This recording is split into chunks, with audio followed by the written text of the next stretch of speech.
There's two components of stormwater under the engineering department. One is the education and outreach and the management of stormwater policies in the city. Wendy Ryan is over that under me for the engineering in the engineering department.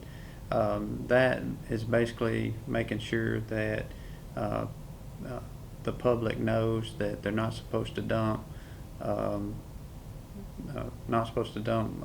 paint or oil or any kind of hazardous materials down the storm drain. Um, she also educates, school kids and has that public outreach component. She also watches city policies that if the garage is changing oil or anything like that it's disposed of properly.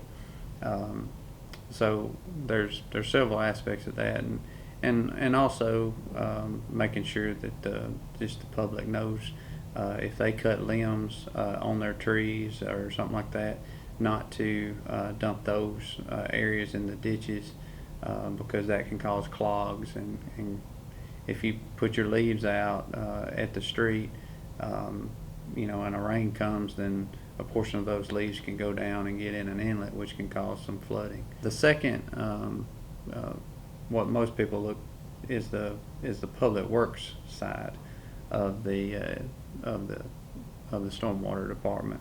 Under engineering, we have a construction crew that replaces pipe when maintenance is needed. Sometimes we upsize that pipe and make it larger to handle additional water when we see the need to.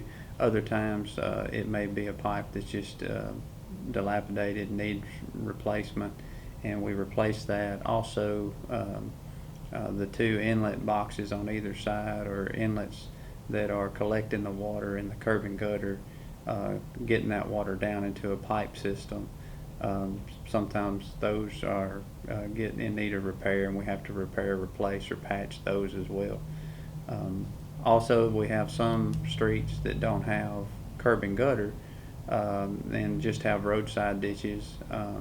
People have their normal driveway pipes in that situation where sometimes they are need of repair, or the ditches get filled up and the ditches stop flowing like they're originally meant to, and they then can call us to dig that ditch out and get it flowing properly.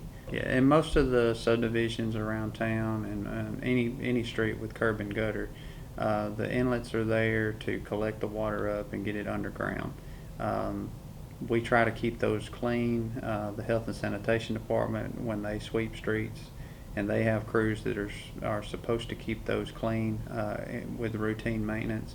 Obviously, when fall hits and leaves start dropping, though, you can have it cleaned off, and then if a rain comes, you could have it fill back up with leaves and get trash and whatnot collected on it, and stop them back up. So we're obviously always trying to keep those clean, especially when it's raining, because if they stay clean, then it's taking all the water it can.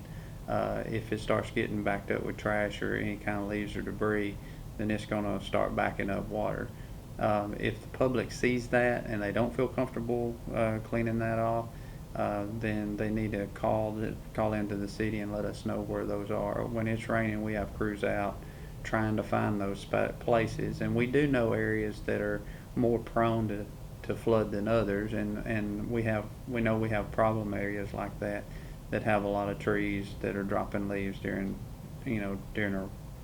that time of year. So we're looking for that, but the public can help us know by calling in and just telling us a place. Now, if you've got a house that, and in your yard or your neighbor's yard you already have, and it's a problem area, if you're comfortable just, sweeping those leaves or that debris off that inlet before rain will help eliminate the possibility of flooding. If you're in an area where you have a roadside ditch along the roadway, then that water is coming off the roadway, collecting up in the ditches, and are flowing from down the street in the roadside ditch. then if it's not flowing properly, then you can call the city and we'll come out and try to reestablish the natural flow and make sure that that ditch is flowing properly. Any kind of cups, bags, a Walmart sack, or a any kind of plastic Taco Bell, any fast food, anything someone just throws out haphazardly can become a blockage in a storm drain inlet. Any collection of garbage like that. Plus, it's unsightly. But then also, like I said, if you put a plastic bag over an inlet grate and then leaves come down and settle on top of it, it's just going to about stop that drain from functioning altogether. So yeah, that's we certainly try to keep your area clean and pick that debris up. But also, once again, if you're not going to do it yourself, feel free to call the city so that we can come do that. I guess a popular term right now would be a sinkhole. I don't really think of them as a sinkhole. If it's in a street and I would call it a cave-in, because typically if there's a pipe under there that is in need of maintenance or has opened up in some way, then it has started taking away the ground up above it, and then it basically does that usually a little by little, and there becomes a void underneath the roadway, but the pipe is still down there, taking a little of that soil out each time, and then usually all at once it will cave in, which people call at that point we call the sinkhole. So we're constantly monitoring those, and if looking for pipes that we think that might be happening. A lot of times we don't know until we see something above ground. When these big storms come, you have the possibility of it getting to that point really quickly.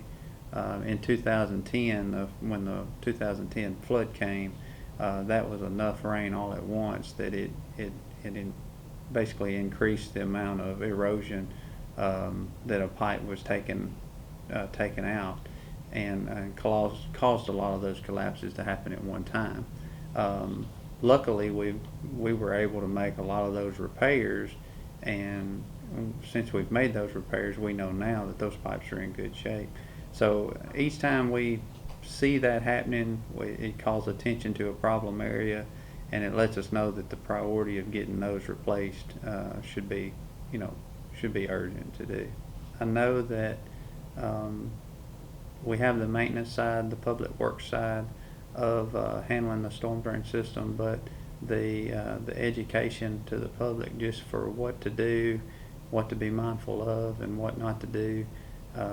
Like I said, our stormwater program manager works hard to do that. We help put on a household hazardous waste collection that, like we had talked about, was this past weekend, and that's opportunity for the public to find a place to dispose of paint and oils and things that we don't want to wind up in our storm drain, and it gives them an avenue to take those items and put them dispose of them properly, because so many times people don't know what to do with them, and they wind up either throwing them in the garbage or pouring them down a drain just to empty them out, and you don't need that in the storm drain system.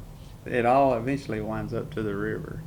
Of course, there's creeks and tributaries to the river that is flowing to, but it starts out in the collecting up in yards, draining to the streets. The street systems usually drain to the ditches, in which will eventually get to a creek or a stream, and they all eventually go to the river.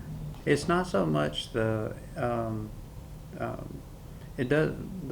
paint and the oils and the household hazardous stuff is not so much about damaging the storm drain system itself. It's just the quality of water. Any aquatic life, frogs and things like that, the plant life, it can damage it can damage those type of things. Environment, it's really more of an environmental concern in having that water be tainted with oils and paints. And that water eventually, goes to the river. It's in our waterways. It's actually seeping down into our ground and restoring our drinking water. It filters it out naturally, but you don't want anything hazardous in that water.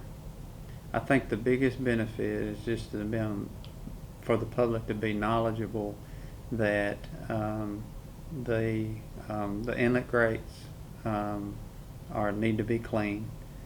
Ditches in their backyard or little swales between there and their neighbor's yard doesn't need leaves or grass clippings, everything dumped into one spot where it would cause a blockage, or because a lot of those ditches then flow to a street, and it can eventually just carry that debris to a point it can cause a problem. So just try to be mindful to keep everything open and clean.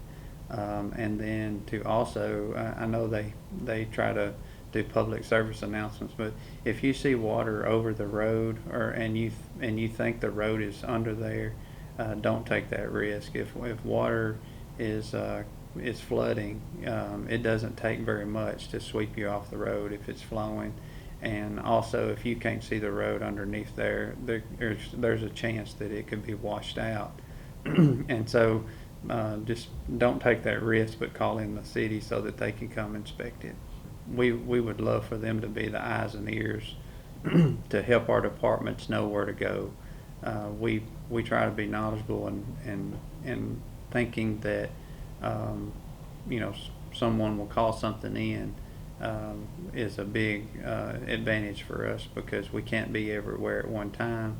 And when a storm comes through, it comes through in an isolated location a lot of times. And so we use the public's eyes and ears to help us find those target areas to get to them. So yeah, we would love for citizens to not necessarily take the risk on their own, but certainly call us and let us know.